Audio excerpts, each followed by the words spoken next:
Já que você está de pé, abra a sua Bíblia na primeira epístola de Paulo aos Coríntios, capítulo de número 4, para nossa reflexão nesta tarde. Primeira carta aos Coríntios, capítulo 4, apenas um versículo.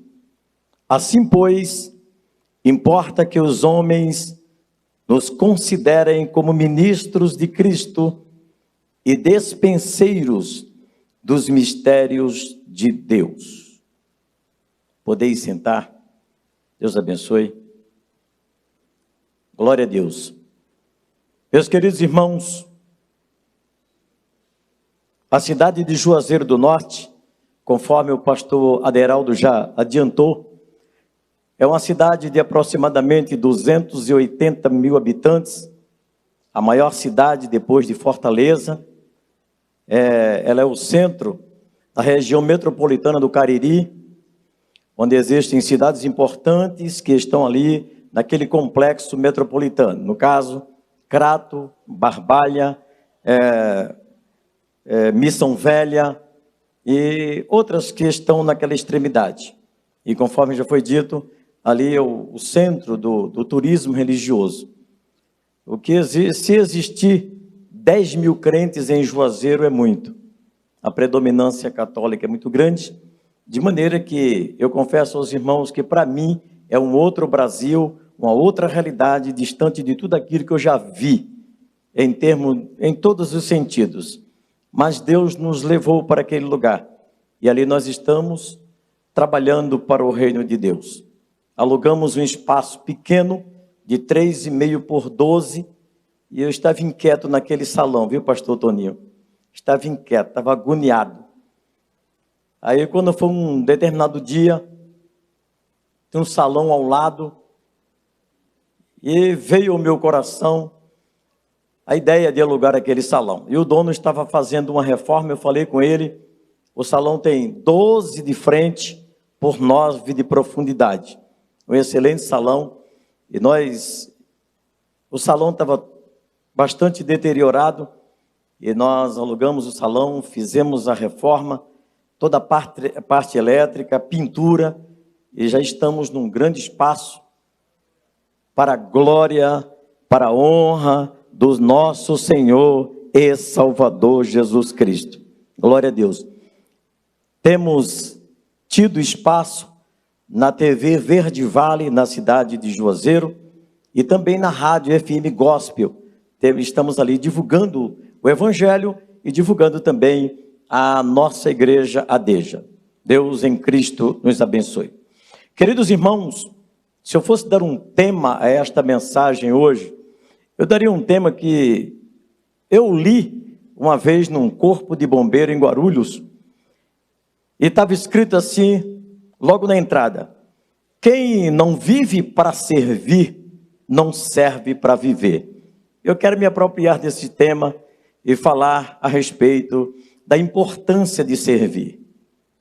Quando nós lemos, a princípio, esse texto, quando Paulo ele reivindica a igreja de Corinto, que a igreja o considere, que a igreja o tenha como ministro, como dispenseiro dos mistérios do reino.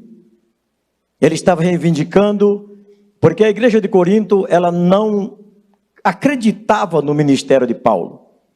A igreja de Corinto era uma igreja que, embora tivesse todos os dons espirituais, mas era uma igreja que tinha declínio moral, que tinha litígio, que tinha conflitos, e ela não tinha o mais excelente, que era o fruto do Espírito. Tanto é que Paulo, na sua carta, naquela máxima dele, ele diz: ainda que eu falasse a língua dos homens e dos anjos, se não tivesse caridade, nada disso me aproveitaria. E ele ali discorre aquela máxima a respeito do amor, a importância do amor para o exercício cristão. Sem amor, não tem como fazermos um trabalho de excelência. E Paulo, ele traz aqui uma palavra bastante interessante, que os homens nos vejam como ministros de Cristo. Quando nós olhamos dentro de uma perspectiva secular, ministro de Cristo, nós nos arremetemos ao Palácio do Planalto, o gabinete do presidente, o gabinete do executivo, juntamente com seus ministros, cada um com as suas pastas específicas, desenvolvendo as suas funções em nossa nação. A ideia de ministro, dentro dessa perspectiva, é de poder, é de domínio, é de direcionamento. Mas Paulo, como convivia com os crentes de Corinto, uma região portuária, ele sabia o que estava dizendo. No original grego, essa expressão ministro, ela tem um sentido muito diferente daquilo que nós podemos observar. A ideia de ministros, no grego, é doulos, servo. E ele diminui mais um pouquinho. Ele chama escravo. O servo, de certa feita, ele ainda tem uma certa regalia com o seu senhor. Ele tem a facilidade de se mobilizar, de fazer certas escolhas. Porém, o escravo não. Ele é preso. Ele é prisioneiro do seu senhor. Ele não tem vontade própria. Ele não tem o direito de escolher. E também nos arremete para o peretes. Embora saibamos que, em comparação com outros textos bíblicos, onde aparecem a palavra literalmente remador. Olha que mudança de panorama. Aquele panorama de ministro, de ostentação, de orgulho, de soberba, que apresenta dentro do conceito sociológico. Quando nós olhamos para a literalidade do texto, para a exegese do texto, nós iremos encontrar uma palavra que nos espanta, uma palavra que choca com a nossa realidade ocidental. Os irmãos sabem que a igreja brasileira, ela é contida de missionários europeus, americanos. Naturalmente, eles traziam consigo as suas culturas, os seus conceitos, a sua linguagem. Mas quando nós vamos para os primórdios, lá para Paulo, do primeiro século, nós vamos encontrar aqui o doulos, o servo, aquele que está prisioneiro do seu senhor, que não tem hora para comer, para dormir, que não tem vontade própria. Mas aqui na primeira carta de Paulo aos Filipenses, ele se apresenta de forma diferenciada. Ele se apresenta na carta aos Coríntios de Paulo, apóstolo. Ele estava falando para uma igreja cheia de litígio. Mas para os filipenses, ele se apresenta como Paulo, servo, doulos, o peretes. Ele estava se apresentando para um ambiente de comunhão, de fraternidade, de unidade. E ele diz: eu, Paulo, servo do Senhor, e Timóteo, eu escrevo. A Bíblia não diz que Timóteo foi o amanuense desta carta, não. Mas Paulo faz questão de criar um ambiente de aconchego, aquilo que nós ouvimos na manhã deste dia, de pertencimento, de unidade, de ninho, de aconchego, de koinonia. E Paulo, ele diz assim: aos santos que estão em Filipos, aos diáconos, aos presbíteros. Paulo queria compartilhar. Ele, como prisioneiro, por ocasião da primeira viagem missionária, ele estava preso em Roma. Ele era preso. Mas os textos, a escrita, a essência do evangelho corria livremente dentro da alma do apóstolo. Ele estava preso a uma condição por causa da sua função, da sua missão, do seu discurso, da sua proposta como missionário.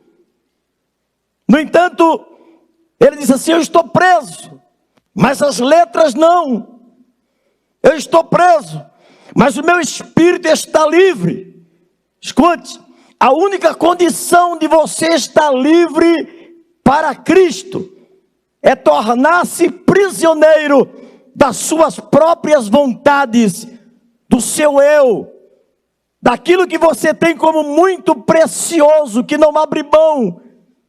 Mas o apóstolo, ele traz também a figura do uperetes, que significa literalmente remador dos porões do navio. Remador. Ninguém vê remador.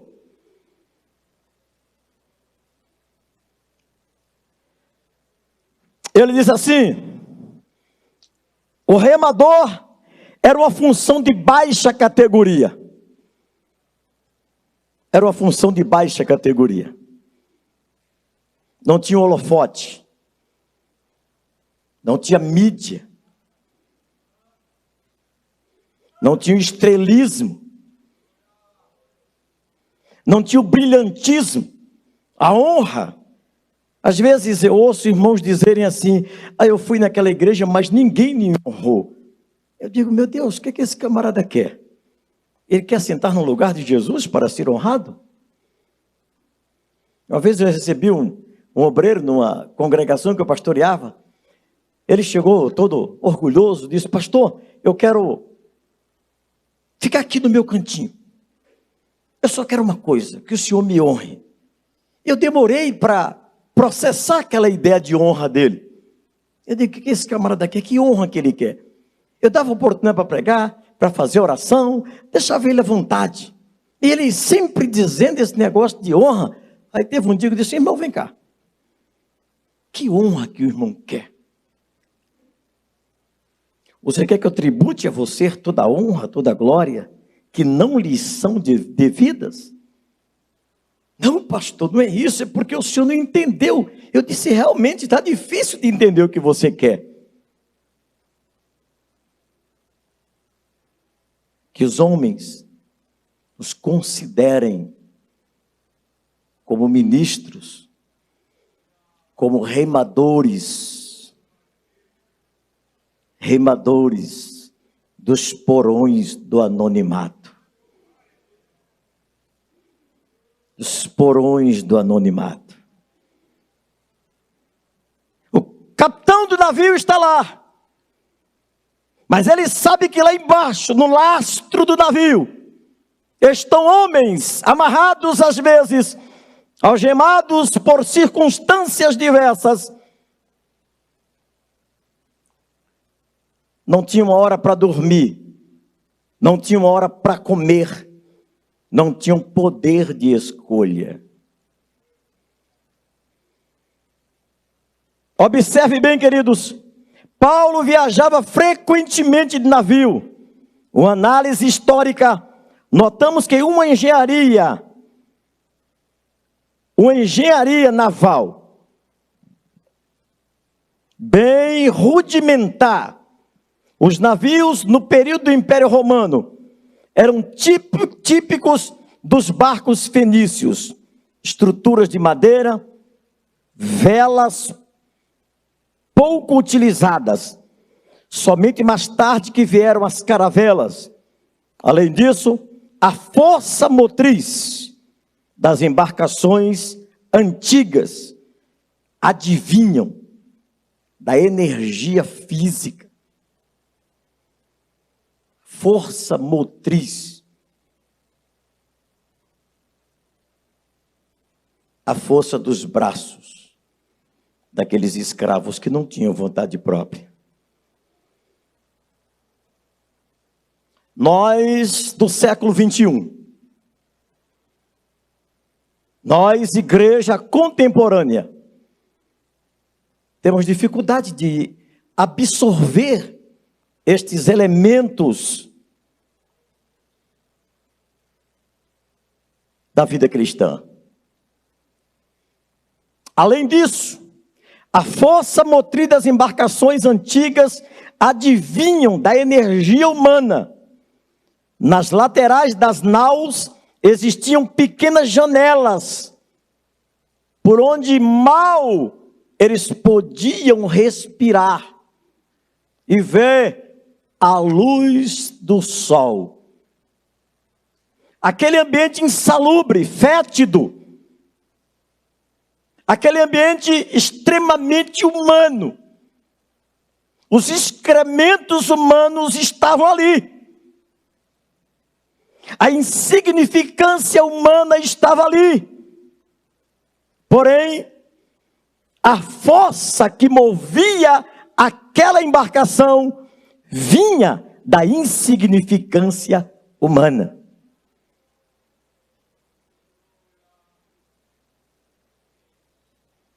A força que move a igreja é o Espírito de Deus na vida dos homens, que assim como João Batista, cheio do Espírito Santo, quando ele estava a abrir o caminho para a nova história da salvação humana, chegaram para aquele homem vestido de peles de animais, que comiam animal silvestre, que comia mel. Perguntaram para ele: quem é você? Ele disse: eu sou uma voz do que clama no deserto. Eu sou apenas uma voz no deserto. Você não é o Cristo? Ele disse: não, de forma alguma. Eu não sou digno de desatar as correias das suas sandálias. Aí Jesus lá na frente diz: dentre os nascidos de mulher, não houve ninguém igual a João.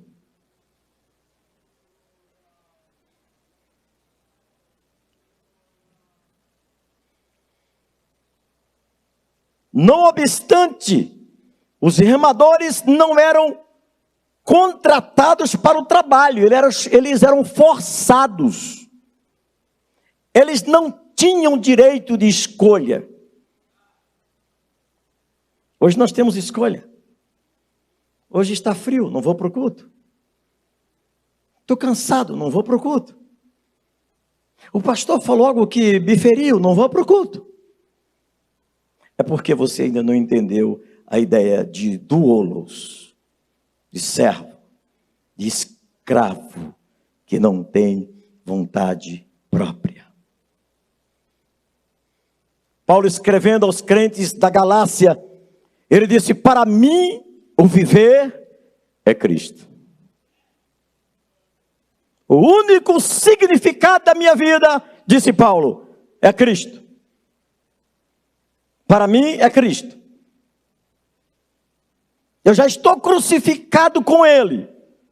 Não vivo mais eu. Estou preso, sou prisioneiro. Não tenho vontade própria. Para mim encerrou.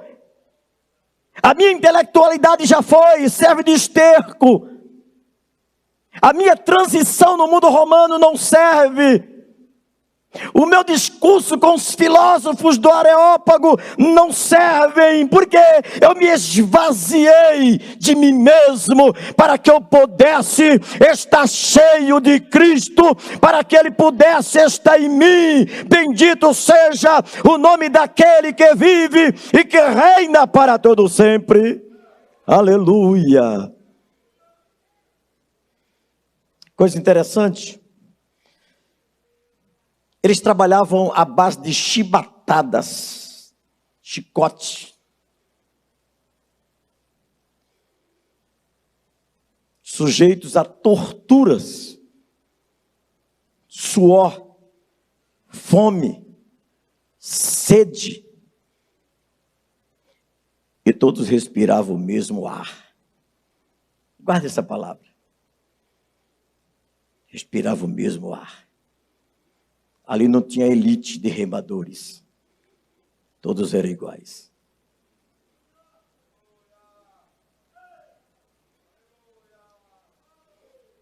Não tinha elite de remadores. A força, fome, sede, respiravam o mesmo ar com estranhos nas densas trevas de um porão ignóbil e insalubre. Essa era a condição. Esta era a condição. Olha que coisa interessante. Olha que ponto importante. Corinto, uma cidade portuária, indubitavelmente. O termo uperetes, bem conhecido pelos leitores dos originais de Paulo, vale ressaltar que os coríntios eram orgulhosos, jactanciosos, vaidosos. E Paulo desconstrói, mostra. Outros sim, consideravam-se uns mais sábios do que outros, à luz da filosofia grega. Observe que é muito difícil você considerar uma pessoa maior do que você. É difícil. Eu acho que somente quem é grande, consegue enxergar grandeza no outro. E somente quem é pequeno consegue achar-se que é grande e que o outro é pequeno. E Jesus ressaltou isso. Ele disse: entre vocês não pode ser assim não. O maior tem que ser o menor, o servo.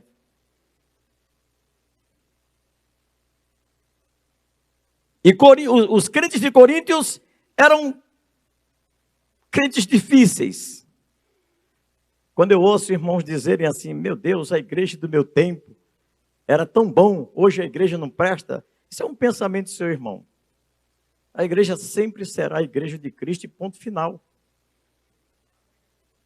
Você entendeu? A igreja sempre será a noiva do Cordeiro. A noiva do Cordeiro, ela não muda de comportamento. As pessoas que estão inseridos no contexto social deste ambiente chamado igreja, elas podem mudar. Mas a igreja não, a igreja permanece inalterável. Ela é noiva, ela é virgem, ela é pura, ela não se contamina. E se você fosse crente da igreja de Corinto, talvez você se escandalizasse. Era uma igreja complicada de se pastorear. Ainda bem que tinha um pastor da envergadura de Paulo. Entretanto, Paulo não para por aí. No desdobramento do capítulo 4 da primeira carta, a qual estamos sob meditação, ele redige com maestria as características de um autêntico ministro de Cristo. Preste atenção. Uma pausa. As características de um autêntico ministro de Cristo. Quais são, pastor? Ele diz: até agora sofremos fome, sede, nudez, somos esbofeteados e não temos morada certa. É demais, não é não? Não temos morada certa. Somos peregrinos. Somos forasteiros. Nós não temos o direito de nos apegar às coisas deste mundo. Paulo escrevendo aos Coríntios, ele disse, se esperarmos em Cristo somente nesta vida, nós somos os mais miseráveis dos homens. Sede, não temos morada certa, e nos afadigamos, trabalhando com as nossas próprias mãos. Aqui está a grandeza do Evangelho. Olha o que é que Paulo diz. Quando somos injuriados, bendizemos. Interessante isso, né, irmão? Você entendeu? Quando somos injuriados, bendizemos. Parece conosco, no dia a dia da congregação, esse texto, né, irmãos? Nossa cara. Nós nos identificamos com esse texto. Até nos bendizemos. Quando somos perseguidos, suportamos. Você percebeu que nunca se ouve tanta gente ofendida dentro da igreja? As pessoas se ofendem por qualquer coisa. Pessoas melindrosas. Pessoas frágeis que não compreenderam a essência do Evangelho. Pessoas que entraram no Evangelho, mas o Evangelho não entrou ainda. A essência do Evangelho, o suprassumo do Evangelho, ainda não entrou, está fora.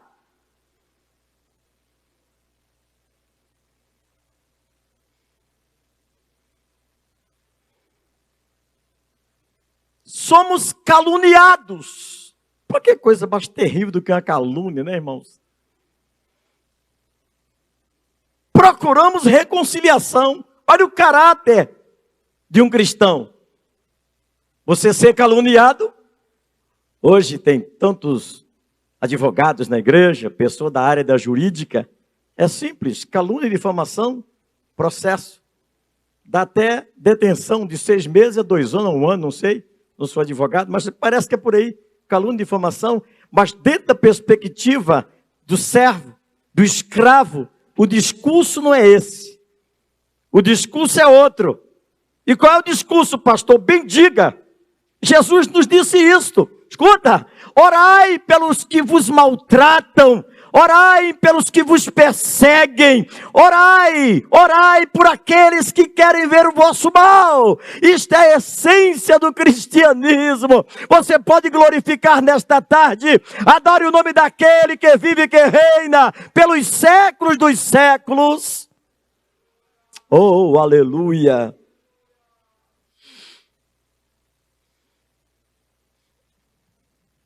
Ainda tem mais, vai baixar mais o nível. Ei, vai baixar mais teu nível.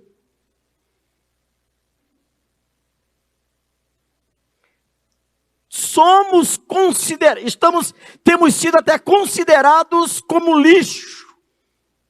Olha só. Como lixo. Como escórias deste mundo.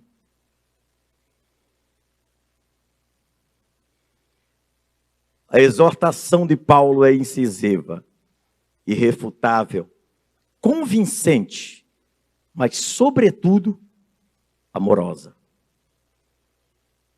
Esta é a pedagogia do amor. Uma vez eu disse para minha esposa, filha, eu não tenho dó de ninguém. Ela parou e disse, meu Deus. Mas por quê? Eu disse, porque nem Deus poupou o filho dele. Nem Deus poupou. Deus não tem dó de ninguém, Deus tem amor. Ele não quer que ninguém se perca, mas que todos cheguem ao conhecimento da verdade, à maturidade, ao crescimento de varão perfeito. Esta é a pedagogia do amor. Quantos pais que erram no processo da educação, os papéis estão se invertendo, filhos determinando, dando as regras do jogo dentro de casa. Os pais estão reféns. reféns do mundo consumista, do materialismo e daí por diante.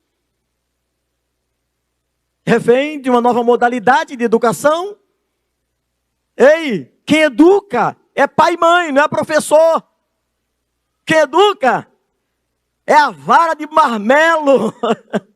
Quem educa é a disciplina. Ninguém forma, ninguém forja o caráter de uma pessoa sendo complacente, conivente com ela. Não, trate a pessoa por dentro, porque por fora tenho certeza que ela será uma pessoa socialmente e espiritualmente melhor.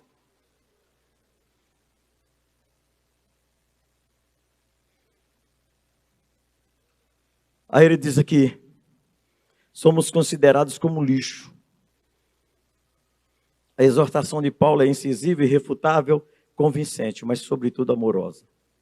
Ele compreendia muito bem a seriedade das suas palavras, o peso das suas palavras. E o resultado que elas poderiam causar. Em vista disso, prudentemente, no versículo seguinte ele adiciona, não vos escrevo estas coisas para vos envergonhar. Pelo contrário, para vos admoestar como filhos amados. Subentende-se que a figura do pai está aqui, sim ou não? Como filhos amados. Paulo foi o gerador daquela igreja. Foi o plantador daquela igreja. Ele sabia o que estava dizendo. Ele sabia para onde as suas palavras estavam sendo direcionadas. Mas, no entanto, eu quero, desses últimos minutos que eu tenho, eu quero que você leia na carta aos Filipenses, capítulo 2. Esse texto aqui é fantástico.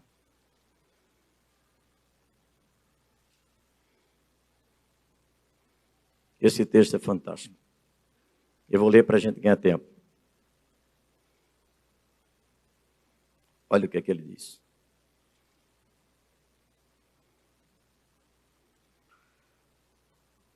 Versículo 5 até o 11. Tende em vós o mesmo sentimento que houve também em Cristo Jesus. Pois ele, subsistindo em forma de Deus, não julgou como usurpação o ser igual a Deus. Antes, a si mesmo se esvaziou, assumindo a forma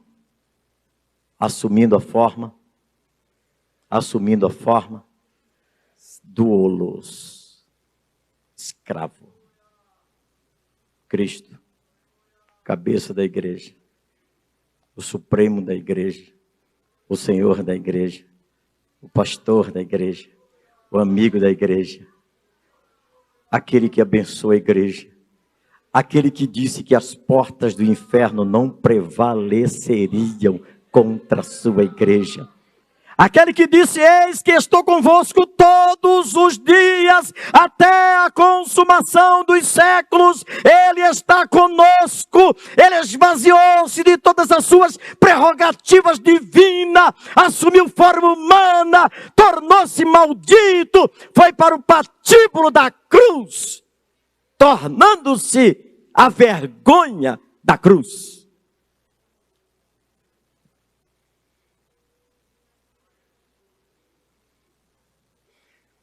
Mas o que me chama a atenção, aqui eu quero fazer uma consideração. O que me chama a atenção é que ele sendo, não quis ser. Isso é fantástico. Quem é, nunca diz que é. Quem é, não ande dizendo quem você é. Diga quem você não é.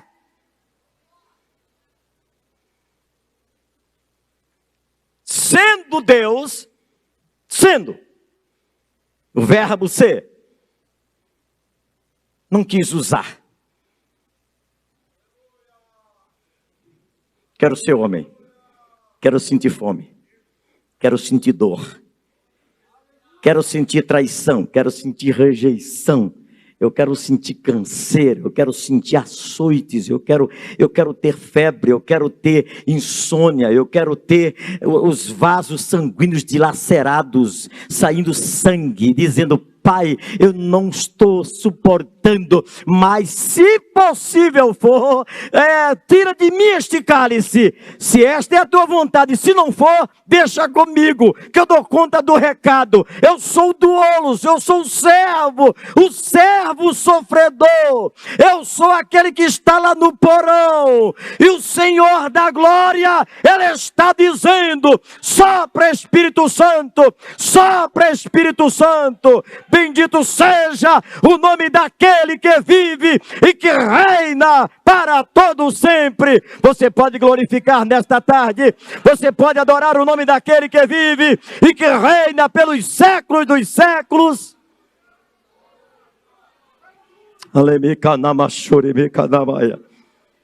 Aleluia.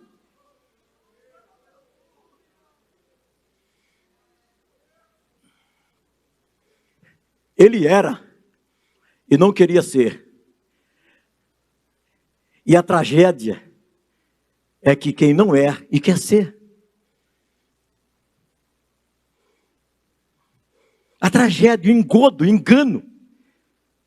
Satanás engana muita gente.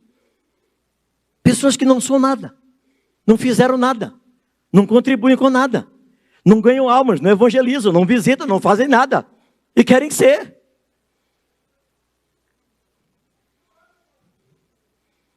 Não. Esvazie-se. Esvazie-se. Esvazie-se.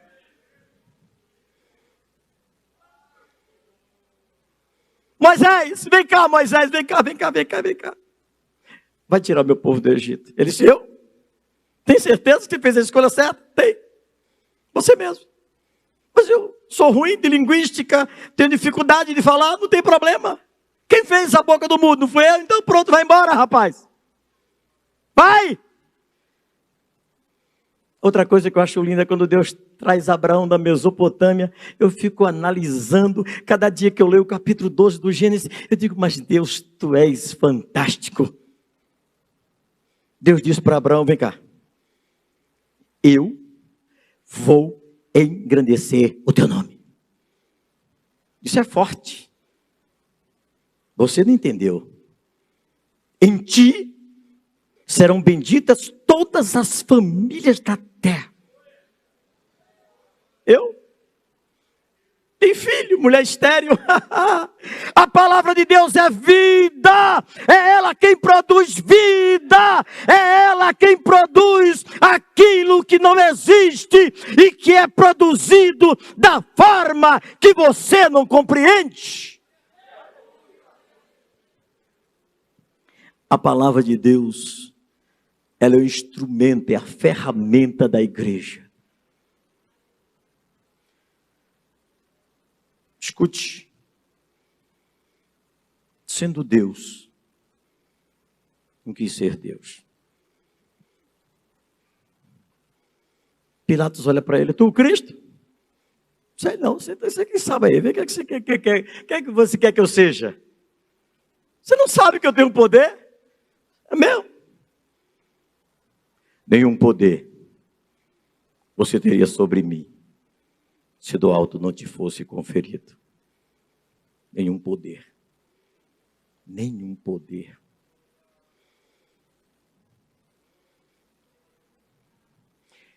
E para nós humanos, não existe poder mais nefasto, mais estarrecedor, mais dramático do que a morte.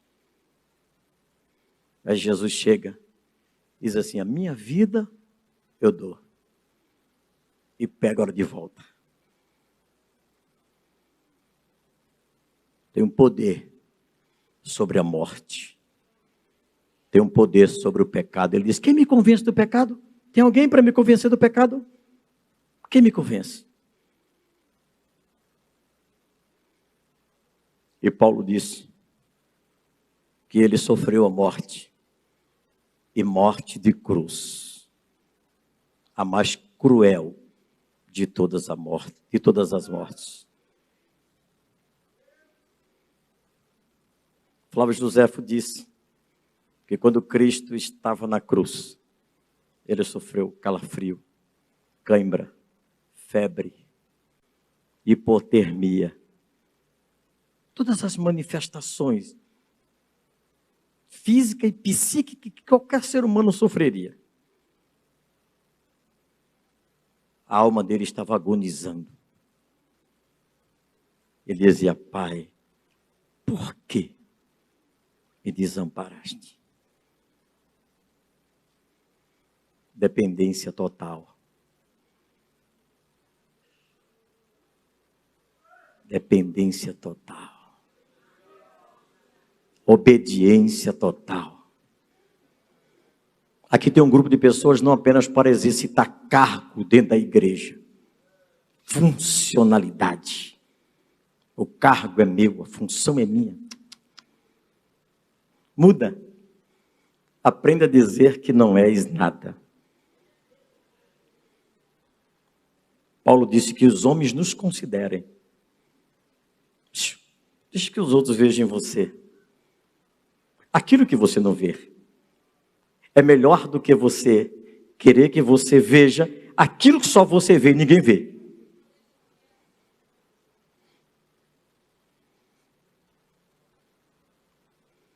Não se apresente, espere ser chamado. Espere ser chamado. Meu tempo acabou. Deus em Cristo continue nos abençoando. Pastor, meu muito obrigado. Deus abençoe a sua vida. Deus abençoe o nosso ministério ADEJA. Deus abençoe esta plateia linda e maravilhosa. Estou aguardando todos vocês de uma vez só em Juazeiro. Vai colocar onde? Coloca na rua. A gente fecha uma rua, arruma uma tenda e vai cantar aquele hino. Tem coisa boa chegando. Que Deus abençoe a todos, em nome de Jesus. Muito obrigado, pastor Deral.